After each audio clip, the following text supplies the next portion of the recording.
No sé tú, pero yo jamás pensé que un simple zapato me iba a partir la vida en dos. Era martes, 19:43 de la tarde. Lo tengo grabado porque justo había terminado de ver el resumen del partido del domingo, ese en el que el Valladolid se dejó empatar como siempre.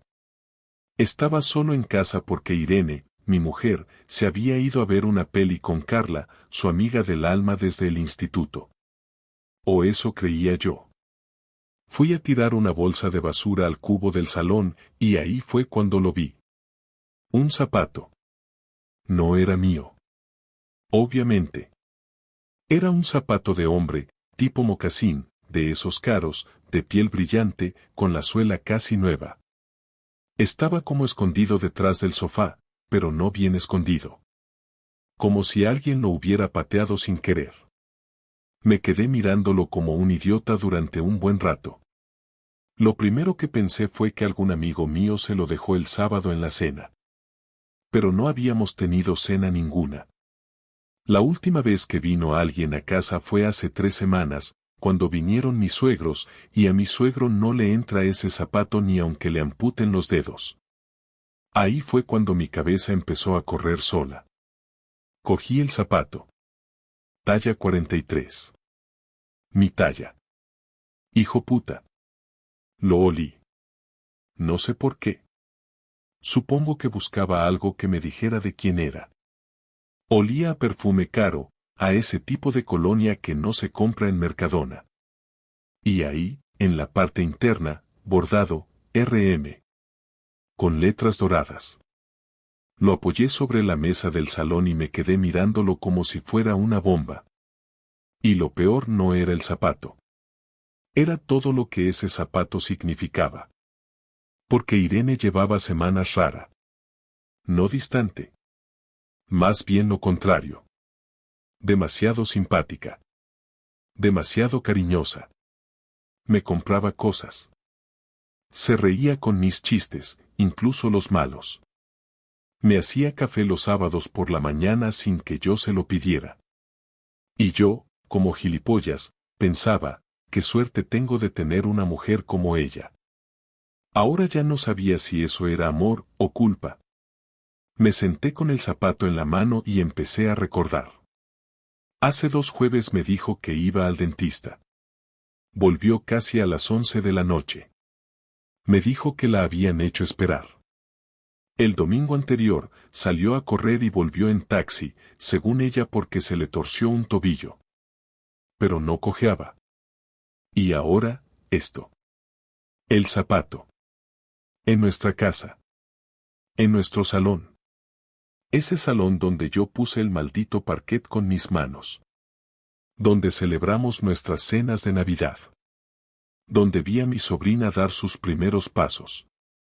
Un puto zapato lo ensuciaba todo. A las 21:10 sonó la puerta. Irene, sonriente, con una bolsa de palomitas de microondas en la mano. Preparado para ver la peli, me dijo. Como si nada. Como si el mundo no se hubiera roto hace una hora. Le respondí con una sonrisa falsa, muy falsa. No le dije nada. No todavía. Porque algo dentro de mí me decía que si había un zapato, también había un segundo. Y yo iba a encontrarlo. No dormí nada esa noche.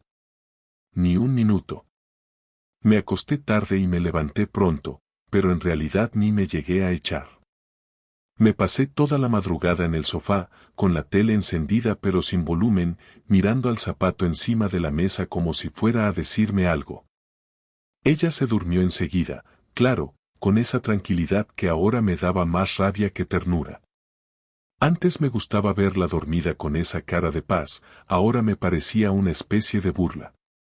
Yo sabía que algo no cuadraba, pero todavía no podía decir que tenía pruebas. Tenía un zapato, sí, pero ¿y si era de su padre, o de su hermano, o de algún compañero del trabajo al que acercó en coche y olvidó esa mierda ahí? Parecía todo muy forzado, incluso para alguien con la cabeza tan jodida como la mía en ese momento. Pero no me cuadraba. Porque si algo sé es lo que entra y sale de mi casa. Y ese zapato no estaba ahí la semana pasada. Ni el sábado. Ni el domingo. Lo noté cuando me agaché a recogerlo, ese polvo que todavía tenía de la calle, como si no hubiera pasado más de un día desde que ese tío lo llevó puesto. Al día siguiente fingí normalidad. Me duché, me vestí, desayuné con ella y me fui al trabajo con una calma que me costó horrores. Ella seguía igual de amable, incluso más. Me dijo que me dejaba la comida preparada, que si me apetecía que fuéramos al cine el viernes, que tenía ganas de una escapada a Salamanca. Y yo le seguí el juego. Porque si estaba mintiendo, quería saber hasta dónde era capaz de sostener esa cara. No la miraba como antes. No podía. Cada vez que la veía moverse por la casa, tocando mis cosas, hablándome con esa voz dulce, no podía evitar pensar, ¿habrá estado con otro hace 2 días? ¿Lo habrá traído aquí? ¿Habrá dormido en mi cama? ¿Se habrá reído de mí mientras me creía seguro? Ese mismo miércoles por la tarde me inventé una excusa para salir antes del trabajo. Dije que tenía una migraña, que necesitaba irme. A nadie le extrañó porque yo nunca falto. Me fui a casa directo. Llegué a las 16:15. Sabía que ella trabajaba hasta las 18. La idea me vino de golpe, sin plan previo, si hubo un zapato, debe haber algo más. Algo que no escondió bien. Subí al dormitorio, al armario, revisé su parte, la mía, los cajones, los estantes de arriba. Nada. Repetí el proceso 2 veces. Bajé al salón.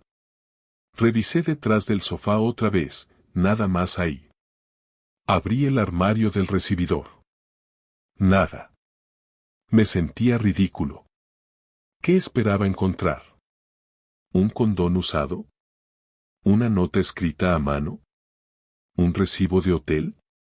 Me estaba volviendo paranoico. Me senté un rato a respirar y fue entonces, por casualidad, cuando giré la vista hacia la estantería del mueble del salón.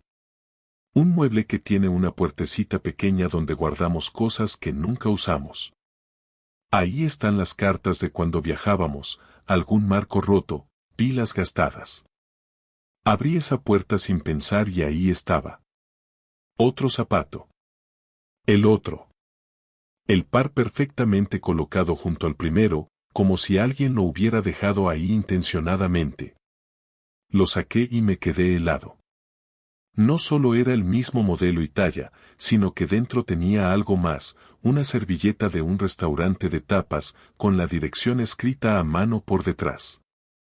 No era de mi letra. Ni de la de ella. Y no era un sitio que conociéramos. Lo busqué en el móvil. Un bar pequeño en un pueblo a 30 kilómetros. Casi nadie va allí si no es porque lo conoce de antes. Me fui sin pensarlo. No cogí abrigo, solo las llaves, el móvil y la servilleta. Llegué al sitio en menos de 40 minutos. Era un bar de esos con terraza de piedra, mesitas pequeñas y una barra larga con tapas baratas.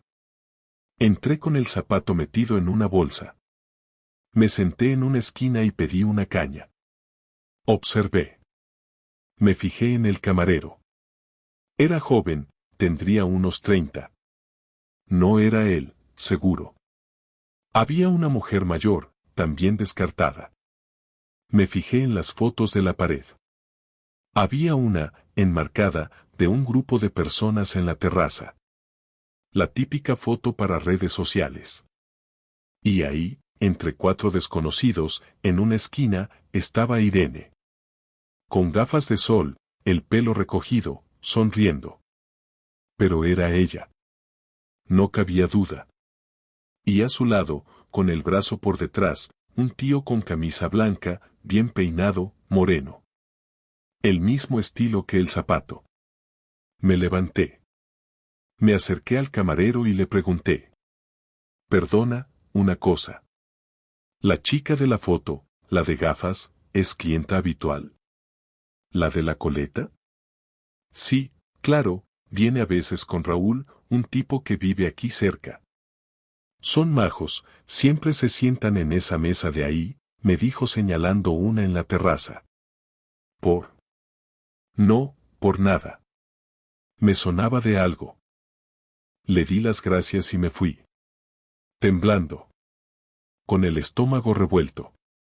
Volví al coche, me senté, y ahí fue cuando me di cuenta de que no era una sospecha. Ya no era una idea en la cabeza. No era una posibilidad. Irene me estaba engañando. No con un desconocido, no en secreto total. Lo hacía con alguien que incluso la sacaba en fotos públicas, en un sitio donde se la veía cómoda, habitual. Me sentí estafado.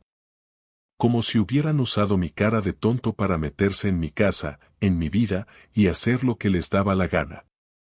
Ahora todo tenía sentido.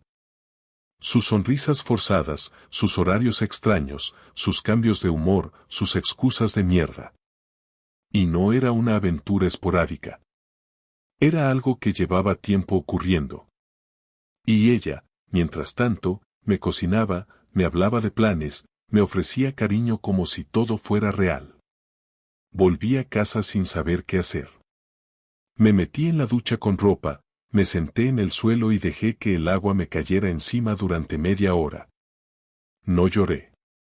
No me salía. Solo sentía rabia, decepción y algo parecido a vergüenza. ¿Cómo no me di cuenta antes? ¿Cómo pude estar tan ciego? Esa noche, cuando ella volvió a casa, me encontró viendo la tele como si nada. Me saludó con un beso en la mejilla y me preguntó cómo había ido el día. Yo le respondí que tranquilo, que por fin había podido descansar. Me miró, sonrió y se fue a cambiar. Y en ese momento decidí que no iba a decirle nada.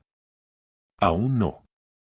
Porque si había jugado conmigo, ahora me tocaba a mí mover ficha. Estuve 2 días más sin decir nada. No porque me faltaran ganas. Las tenía. Me quemaban por dentro. Pero tenía que hacerlo bien. Si iba a enfrentarla, no quería que pudiera salirse con una excusa. No le iba a dar margen para decir que me lo había imaginado todo o que estaba sacando cosas de contexto. Esos 2 días no dormí más de 3 horas en total. Me limitaba a observar. Cada movimiento suyo me parecía falso. Cada sonrisa, cada gesto amable, cada frase cariñosa. Me hablaba de que quería cambiar las cortinas del salón, de hacer una cena con mis padres el próximo fin de semana, de que teníamos que volver a ese restaurante donde celebramos nuestro aniversario el año pasado. Yo la escuchaba con cara tranquila y asentía, pero por dentro me costaba no levantarme y gritarle todo a la cara. No lo hice, porque necesitaba controlar la situación. Sabía que si lo soltaba de golpe, iba a explotar y no quería perder los papeles. Quería que se sintiera acorralada. Quería que no tuviera escapatoria. La noche del viernes fue la elegida. Cenamos como siempre. Ella preparó un arroz con verduras que le había salido bien. Hablamos poco durante la cena. Yo fingí estar cansado, y ella no preguntó demasiado. Después se sentó en el sofá con su copa de vino y puso una serie que solíamos ver juntos. Me senté a su lado, más cerca de lo habitual. Noté que se tensó un poco, pero se relajó enseguida cuando me acerqué más y puse la mano sobre su pierna. Ella me miró con una mezcla de sorpresa y alivio, como si pensara que todo estaba volviendo a la normalidad. Como si yo no supiera nada. Esperé unos minutos más. Me levanté y le dije que iba al baño. Fui directo a la habitación, abrí el armario y saqué la bolsa con los zapatos. Volví al salón y los dejé sobre la mesa, frente a ella, sin decir nada. Tardó unos segundos en reaccionar. Miró los zapatos. Luego me miró a mí. ¿Qué es esto?, preguntó, fingiendo que no entendía. Te lo voy a preguntar solo una vez, le dije sin subir la voz. ¿Quién es Raúl? Ella se quedó congelada. como si no supiera si fingir más o soltarlo todo. Su rostro cambió. Ya no había sonrisa, ni simpatía, ni nerviosismo de los que parecen inocentes. Solo tensión. Miró los zapatos otra vez. Luego bajó la mirada. No sé de qué me estás hablando. Estuviste en un bar con él. Tenéis una foto enmarcada en la pared. La camarera me dijo que vais a menudo. Y esto, le señalé los zapatos, apareció en nuestro salón. ¿De verdad vas a seguir fingiendo? Se incorporó en el sofá, como si necesitara tiempo para ordenar las ideas. Me miró con una mezcla de rabia y defensa, pero no soltó todavía la verdad. Se cruzó de brazos. ¿Me estás espiando? ¿Eso es lo que te preocupa? Respondí sin dudar. Que te haya pillado, no que me hayas estado mintiendo. No te he mentido, dijo casi en automático. No es lo que piensas. Entonces explícamelo, le dije sin moverme. Explícame por qué hay unos zapatos de otro hombre en nuestra casa. ¿Por qué mentiste diciendo que estabas con Carla cuando estabas en un bar de pueblo con un tío al que le pasas el brazo por el hombro y sonríes como si fuera el amor de tu vida? No tengo que darte explicaciones si me vas a hablar así, dijo levantándose. No te vas a ir de aquí hasta que me digas la verdad, le dije con un tono que no necesitó gritar. No después de todo lo que he aguantado esta semana. Se quedó de pie, mirándome. Respiró hondo.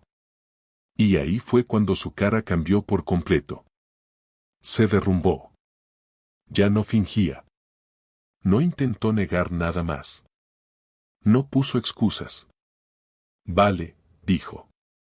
Hace un tiempo conocí a alguien. Empezó como una tontería. Unas cervezas. Unas charlas. Me sentía, no sé.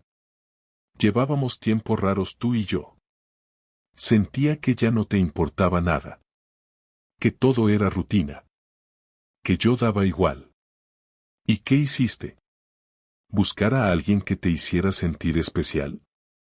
¿Mientras me cocinabas y me decías que me querías? ¿Mientras dormías conmigo en la misma cama?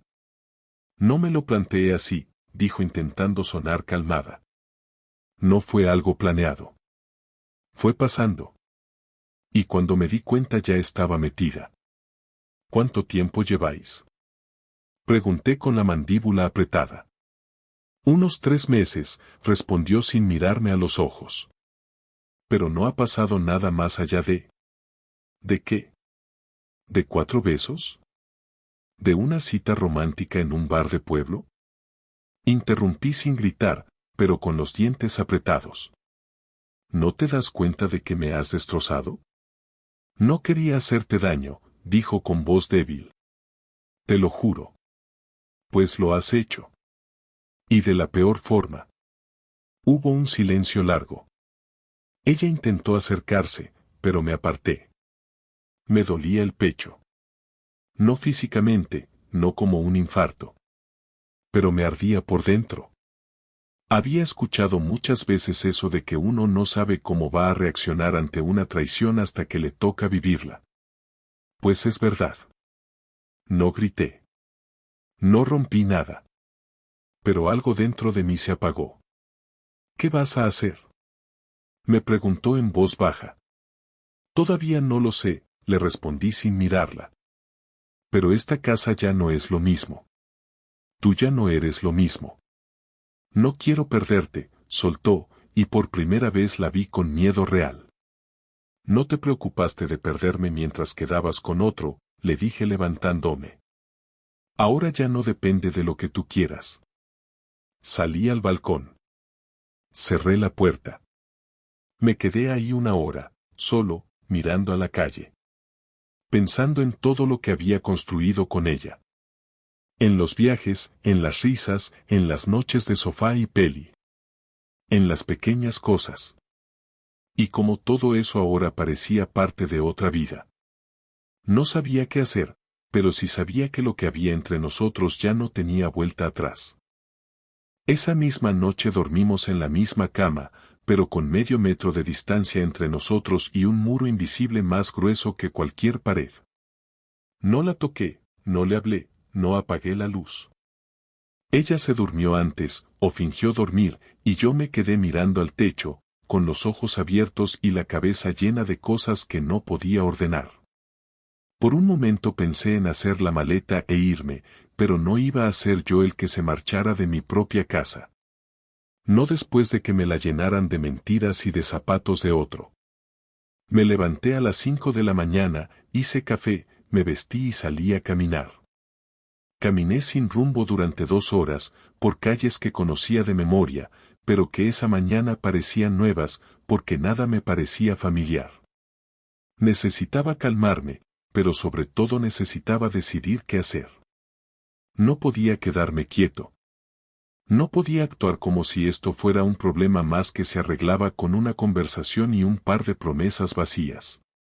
Lo que ella había hecho no era un error, era una decisión. Repetida. Mantenida en el tiempo. Y tenía que pagar por eso. Lo primero fue recuperar la calma y pensar. No soy impulsivo, nunca lo he sido. Y ahora menos que nunca. No iba a gritar, ni a insultar, ni a montar un escándalo. Iba a actuar con cabeza. Iba a hacer que lo sintiera. Que le doliera. Que entendiera que hay cosas que no se hacen y que cuando las haces, no se borran con una disculpa. Así que decidí usar el arma más potente que tengo, el control. Yo soy organizado, meticuloso, meto todo en carpetas, en cajas, en discos duros. Y ella no. Irene es de actuar sin pensar en las consecuencias. De improvisar. De seguir el impulso del momento. Así que empecé por donde más le iba a doler, su reputación. No me llevó mucho encontrar el perfil del tal Raúl. Lo busqué por el nombre del bar, por la ubicación, por gente etiquetada en esa foto que vi enmarcada. Tardé 15 minutos en tener su cuenta de Instagram y su Facebook. El típico tío que se cree interesante. Fotos de vinos, de rutas en moto, de frases supuestamente profundas sobre disfrutar la vida. Entre sus fotos, 2 donde salía con ella. Ninguna muy explícita, pero suficientes para dejar claro que había más que amistad. Una de ellas me llamó la atención. Era una foto con ella en una habitación. Una cama al fondo. Un vaso de vino en la mesilla. Una botella a medio acabar. Y el detalle más interesante, una camiseta que yo mismo le regalé a Irene hace 2 años. Se la veía de refilón, doblada sobre la silla del fondo. Era nuestra habitación. Habían estado ahí, en mi cama, en mi casa. Ya no era una sospecha. Era una certeza. Y con eso, ya tenía todo lo que necesitaba. Pasé ese sábado ordenando documentos. Accedí a nuestras cuentas bancarias conjuntas y empecé a mover el dinero a mi cuenta personal. El 80%, poco a poco, sin que el banco detectara movimientos extraños. Lo demás lo dejaría ahí como cebo. Cambié las contraseñas de todo, correo, cuentas de ahorro, el gestor de archivos compartido que usábamos para cosas de la casa. Hice copia de seguridad de todo lo que podía incriminarla, las fotos del bar, los zapatos, la conversación grabada con el móvil en el salón cuando la confronté, donde ella confesaba todo. Lo edité, lo dejé limpio, con buena calidad de audio, y lo guardé en una carpeta oculta en la nube, con acceso restringido a mí y a 2 amigos míos en los que confío ciegamente. No porque pensara usarlo en público, sino por si algún día me hacía falta para protegerme legalmente. Si esto terminaba mal, y ella intentaba quedarse con algo que no le correspondía, yo tendría pruebas de sobra.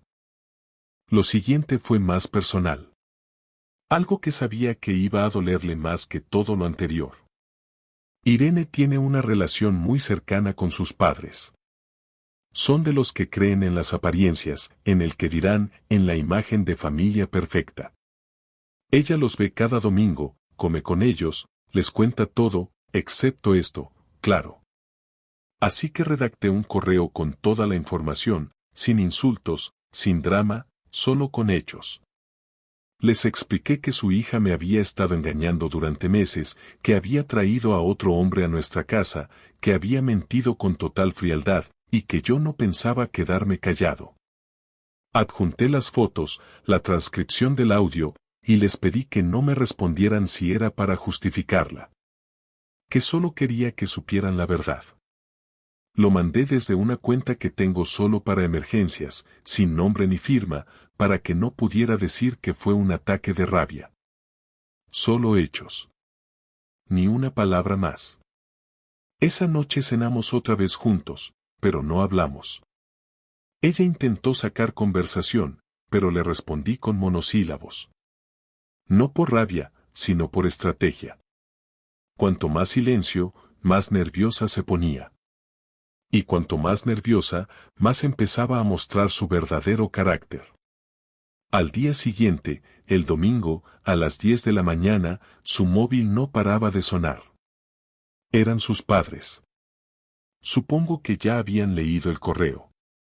Ella no me lo mencionó. Me miró con una mezcla de miedo y sospecha, pero no dijo nada. Por dentro sabía que yo había hecho algo. Que había empezado algo. Pero no podía probarlo. Y eso la estaba matando. Me pidió que habláramos por la tarde. Acepté, con una sonrisa tranquila, como si estuviera todo bien. Antes de esa conversación, fui a ver a un abogado. Un amigo de la familia, discreto y eficaz. Le conté todo, con pruebas en mano. Me dijo que lo tenía muy fácil. Que con la documentación que le entregué, podía pedir el divorcio con causa, y que eso, sumado a la infidelidad demostrada, me permitía quedarme con la casa, con la mayoría de los bienes, y sin pagar un euro de compensación. Le dije que empezara los trámites, pero que no notificara nada todavía. Quería decírselo yo primero. A la cara. Sin filtros. Y quería ver cómo reaccionaba. Volví a casa a las 5 de la tarde. Ella estaba sentada en el sofá, con cara de no haber dormido nada. Me ofreció un café. Lo acepté. Me senté frente a ella. Nos miramos sin decir nada durante un rato largo. Y luego, sin levantar la voz, se lo dije todo. Nos sentamos uno frente al otro sin tocar el café. Ella cruzó los brazos como si quisiera protegerse de algo que ya sabía que venía. Yo no me moví, ni miré el reloj, ni intenté suavizar lo que iba a decir. No había nada que suavizar. Había tenido toda una semana para pensar, para planear, para sentir todo lo que tenía que sentir y para decidir cómo quería cerrar esto. No quería gritar, no quería insultar, no quería que esta conversación se convirtiera en otra escena más. Solo quería dejar todo claro, punto por punto, sin espacio para interpretaciones ni versiones alternativas. Le dije que ya había hablado con un abogado, que tenía pruebas más que suficientes, que ya había sacado la mayoría del dinero de nuestras cuentas y que me iba a quedar con la casa. Le aclaré que no iba a permitir que se presentara como víctima ni como alguien confundida que cometió un error pasajero. Le dije que no pensaba quedarme callado ni protegerla del juicio de los demás, porque ella no tuvo ningún reparo en mentirme en mi propia cara durante meses. Que si había elegido construir una mentira, ahora iba a tener que vivir con las consecuencias. No reaccionó de inmediato. Me miró durante unos segundos, como si no entendiera que todo eso iba en serio. Luego apretó los labios y respiró hondo, como si necesitara contener las palabras que se le estaban acumulando en la boca. ¿Vas a destruirlo todo así?, preguntó, con una mezcla de sorpresa e indignación. ¿No podemos hablarlo de otra forma? ¿Qué parte no te ha quedado clara?, le dije sin levantar la voz. Tú lo destruiste, no yo. Lo hiciste el día que decidiste meter a otro hombre en nuestra cama, en nuestra casa, mientras yo estaba en el trabajo creyendo que todo estaba bien. No fue así, dijo, pero no sonaba convencida ni de lo que decía. Claro que lo fue, le respondí. Te vi en las fotos, en la habitación, con tu copa de vino y tu cara de esto es normal. No me cuentes que no pasó nada, porque no me interesa. Ya no me importa el grado de la traición. Lo que importa es que me mentiste durante semanas, con la misma voz con la que me decías que me querías. Llevábamos meses mal, dijo, ahora con un tono más duro. Tú estabas distante, pasabas más tiempo con tus cosas que conmigo. Me ignorabas. ¿Y eso justifica acostarte con otro? ¿Invitarlo a esta casa? ¿Mentirme a la cara? ¿Decirme que estabas con Carla mientras te ibas con ese tipo a tomar vinos y a hacerte fotos en bares donde te conocen por tu nombre? No lo justifica, pero lo explica, respondió con firmeza. Me sentía sola. Necesitaba sentir que alguien me veía. Que todavía le importaba a alguien. Podrías haberlo hablado conmigo, dije sin moverme del sitio. Podrías haberme dicho que estabas mal, que necesitabas algo diferente, que querías arreglarlo o incluso que querías dejarlo. Pero decidiste traicionarme. Y ahora no me pidas comprensión porque no me queda ni un gramo. Se hizo un silencio largo. Ella bajó la vista y por un momento pareció que se iba a romper, pero se mantuvo entera. Como si ya hubiera llorado todo lo que tenía que llorar en los días anteriores. Cuando volvió a hablar, su tono era distinto. Ya no suplicaba ni se justificaba. Era como si aceptara que ya no había marcha atrás. ¿Y qué pasa ahora? ¿Qué quieres que haga? Te vas a ir de esta casa, le dije sin dudar. Tienes hasta el viernes para encontrar un sitio. No voy a echarte esta noche ni voy a dejar que duermas en la calle, pero no vas a seguir aquí como si no hubiera pasado nada. El abogado ya tiene todo preparado. Si no firmas, lo haré yo por vía judicial. Pero esto se acabó. No quiero que terminemos así, dijo en voz baja. No te importa cómo terminamos, le respondí. Si te importara, no habrías hecho lo que hiciste. Yo no voy a fingir. No voy a hacer como si esto fuera una crisis más. Para mí no hay vuelta atrás. No confío en ti. No quiero estar contigo.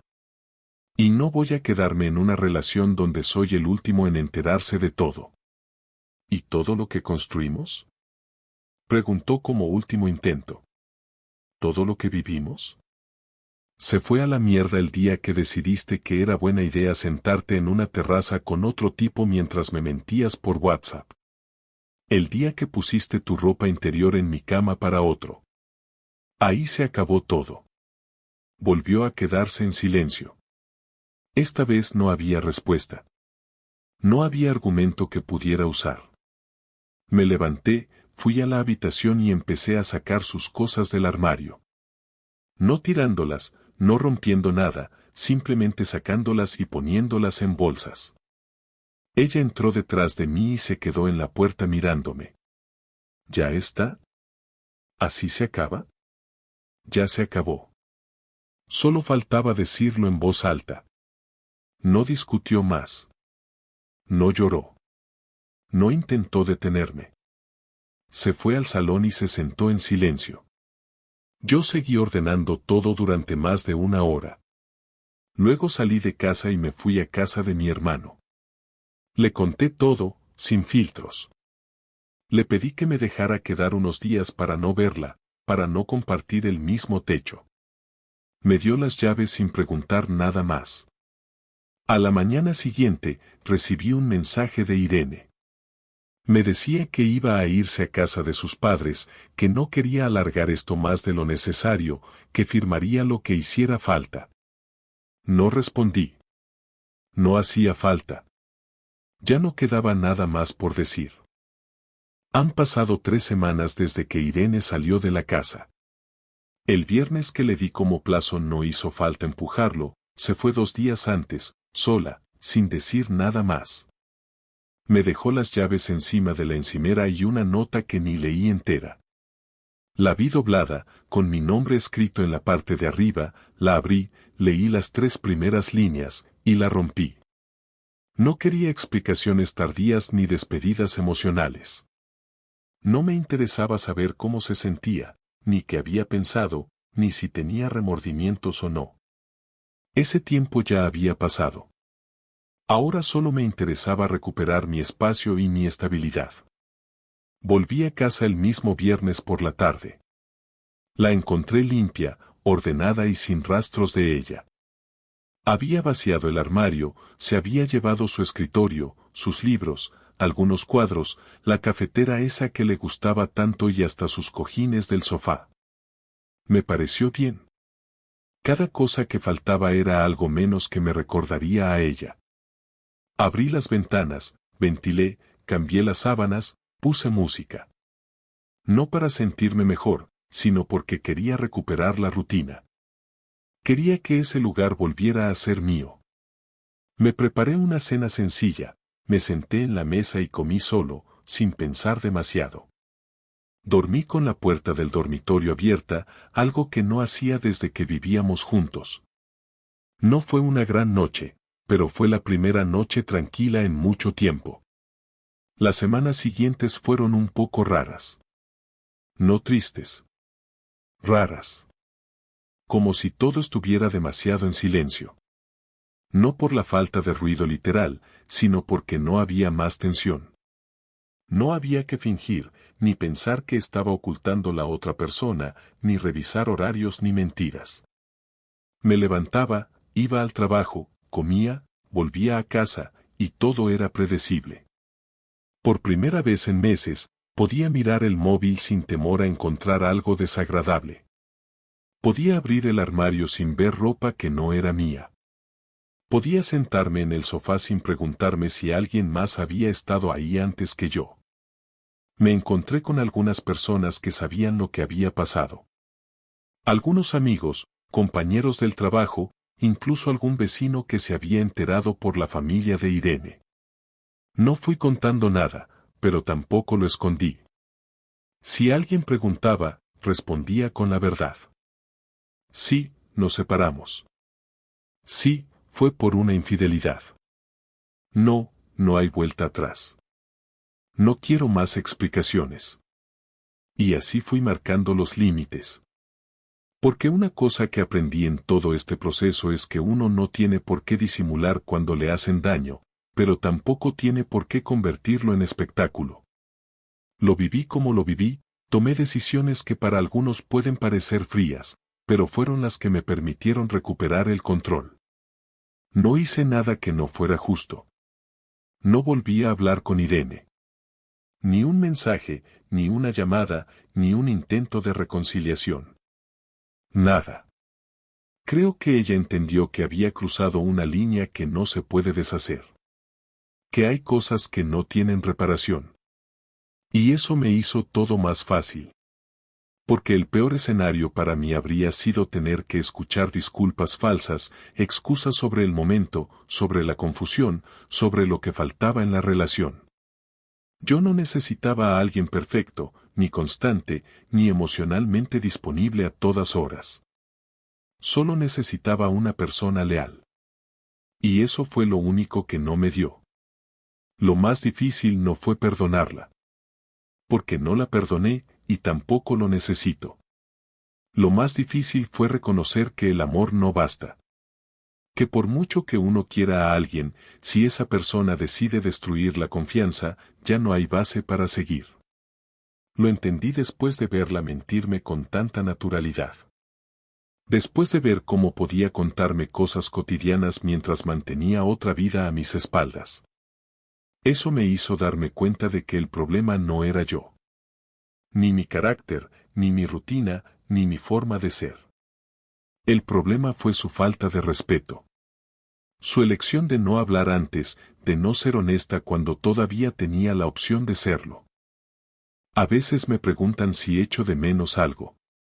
Supongo que sí, ciertas costumbres, ciertos momentos. Pero no a ella. No a lo que se convirtió. Echo de menos tener a alguien con quien comentar una serie por la noche, o con quien discutir si pedimos pizza o cocinamos. Echo de menos ciertas cosas que hacíamos juntos, pero no porque fueran con ella, sino porque eran parte de una vida compartida. Ahora estoy solo, y eso también tiene su parte buena. Hago lo que quiero, cuando quiero, sin tener que consultar ni justificar nada. Me estoy reencontrando con cosas que había dejado de hacer. Leer tranquilo, salir a caminar sin destino, hablar con amigos que había descuidado. No estoy en mi mejor momento, pero sé que estoy yendo hacia algo mejor. Una de las cosas que más me costó aceptar fue que se puede pasar de querer compartir toda la vida con alguien a no querer volver a verlo nunca más. Y no porque uno se vuelva frío, sino porque llega un punto en el que el respeto es más importante que el cariño. Me costó entenderlo, pero una vez que lo aceptas, se vuelve más fácil respirar. He empezado a poner orden en otras partes de mi vida. Cambié el salón, pinté una pared, saqué cosas que no usaba, hice limpieza general. No por hacer borrón y cuenta nueva, sino porque necesitaba ver algo distinto cuando me despertara cada día. Algo que no me recordara a lo anterior. No quiero reconstruir sobre lo viejo. Quiero construir algo distinto. Sin prisa. Sin expectativas absurdas. Solo con calma. No sé si volveré a enamorarme, y la verdad es que ahora mismo no me preocupa. Lo que tengo claro es que no voy a tolerar nunca más una falta de respeto disfrazada de crisis personal. Ahora tengo muy claro que quien engaña una vez con frialdad, lo hace porque puede. Porque quiere. Y porque cree que puede salirse con la suya. No voy a permitir que eso vuelva a entrar en mi vida. Prefiero estar solo a tener que dormir con la duda cada noche.